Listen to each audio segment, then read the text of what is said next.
आजच डाउनलोड करा आणि तुमच्या आवडत्या मालिकांचा आनंद लुटा। तू विश्वास ठेवला याच्यावर? सावली काय केलंस तू? काय केलं?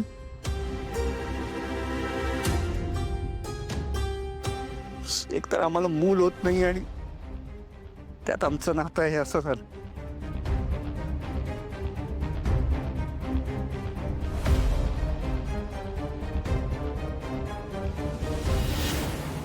प्लीज प्लीज सावली, प्लीज यात भर नको टाकू प्लीज। चल खुश, तुला जे ऐकायचं होतं ते ऐकलंस?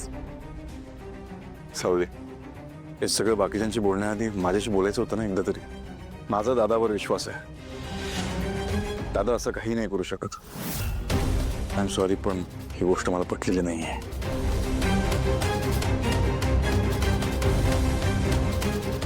राजकुमार, रिलॅक्स रिलॅक्स। मी सॉरी म्हणते हवं तर त्याच्या वतीनं। तू का सॉरी म्हणते? नको ना अमृता, रडू नकोस। तर ती मूर्ख मुलगी आहे, तिचं कुठं ऐकतेस तू?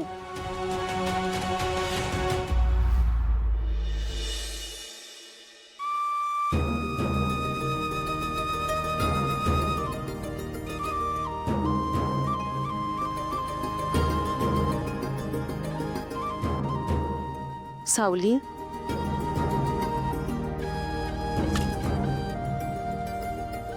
काय झालंय? कसला विचार करतेस आता? मी जो मूर्खपणा केलाय ना त्याचाच विचार करते। वहिनी, मला ना श्रीमंत लोकांच्या गोष्टी कळतच नाहीत। मी एवढ्या गोष्टीवरून राजकुमार सरांवर संशय घेतला। हे वेडाबाई, तुला जे वाटलं ते तू केलंस, हो की नाही?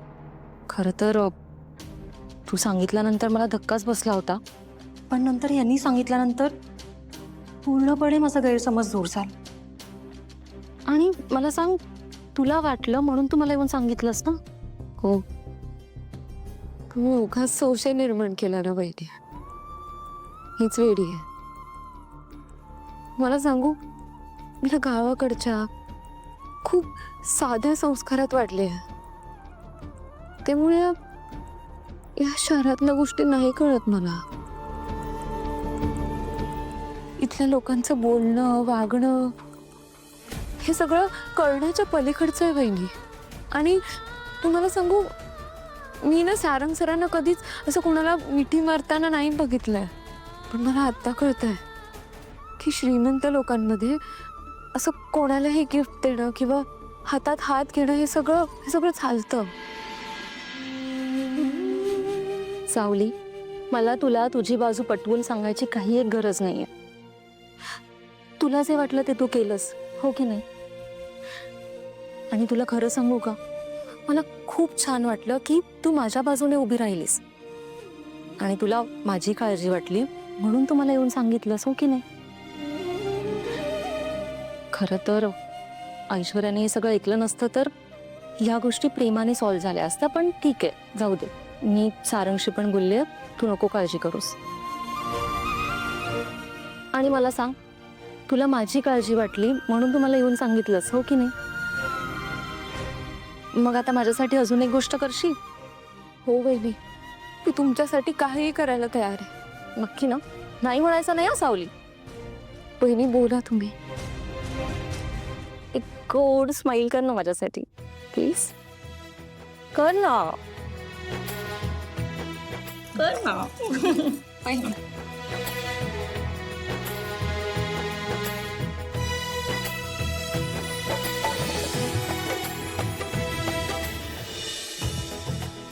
काय हो, आणखीन किती वाचन करत बसणार आहात? डोळे दुखतील आता, बास करा। अगं, शेवटची 2 पानं बस। हा बघा, संकर्षण। टाक, स्पीकरवर टाक। हॅलो, काय तिलोत्तमा मावशी, बरी आहेस का? संकर्षण आहेस कुठे तू? मावशीला विसरलाच वाटतं। एक लक्षात ठेव, इतका मोठा स्टार झालास ना तरी सुद्धा मावशीला विसरायचं नाही। कोण स्टार झालंय? मी तुझा संकर्षण बोलतोय। आणि आता मी असं म्हणू का, तुमचा उद्योग एवढा छान चालू आहे, बिझनेस इतका छान फोफावलाय, शेअरचे भाव वाढलेत, मग मावशी मला विसरली असं मी म्हणू का? असं बोलून समोरच्याला गप्प बसवतोस ना. पण एक गोष्ट लक्षात ठेव, पुन्हा पुन्हा सांगतेय, कितीही मोठा स्टार झालास तरी सुद्धा माझ्यासाठी माझा संकोच राहणार आहेस तू. हो मी तुझाच आहे. पण ऐक ना, तुला गंमत कळली का? आनंदाची बातमी आहे, आम्ही सारे खवय्ये पुन्हा सुरू होतोय. अरे वा, छान आहे की. मला तुझे खूप आवडतं हं. सतत स्वतःला बिझी ठेवतोस आणि सतत छान छान कामं येत राहतात तुझ्याकडे. बरं, तुझी ती आईवरची कविता मला खूप आवडली हं. छान होती. मग आता तू म्हणत असशील तर एखादी मावशीवरती लिहितो, चालेल का? बरं, आता सांगशील का फोन का केला होतास? हा, फोन अशा करता केला, अगं तुझी ती सून काय भारी आहे ग. ऐश्वर्या. ऐश्वर्या? ऐश्वर्या नाही ग, ती ही तारा.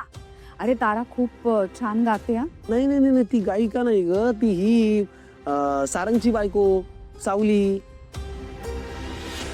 अगं ती काय भारी आहे ग, मराठीवरनं काय बोललीये ती त्या मुलीला. मला भेटायचंय का तिला, मला तिच्याशी गप्पा मारायच्या आहेत. हो का?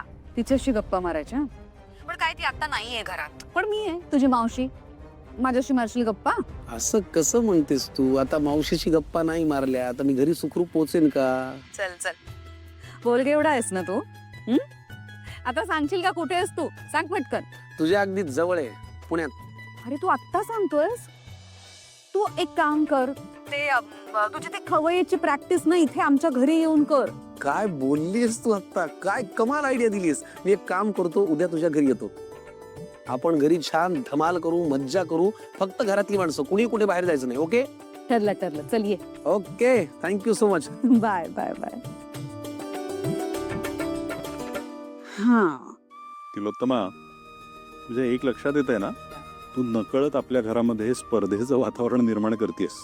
घरातली परिस्थिती ऑलरेडी एवढी स्फोटक आहे की साधी ठिणगी जरी पडली ना तरी भडका उडेल. आणि घरातलं वातावरण कसं नेहमी हलकं फुलकं राहायला हवं. होईल तसंच होईल बघा. मी ओळखते ना माझ्या संकर्षणला, त्याच्या मनमोकळ्या स्वभावाने, त्याच्या हलक्या फुलक्या विनोदाने आपल्या घरचं वातावरण तो थंडगार करून टाकेल बघा. विठुराया, नकळत का होईना पण माझ्या हातून चूक झाली आहे रे. मी ना राजकुमार सरांवर असा संशय यायला नको होता. कारण नसताना माझ्यामुळे घरातलं वातावरण बिघडलं. तर आधीच अमृता वहिनी आणि राजकुमार सरांच्या नात्यात अडचणी खूप आहेत, त्यात माझी सुद्धा भर पडली. आता तुझ्याच कृपेने हे सगळं पुन्हा व्यवस्थित होऊ दे आणि माझ्याकडून पुन्हा अशी चूक होऊ देऊ नकोस.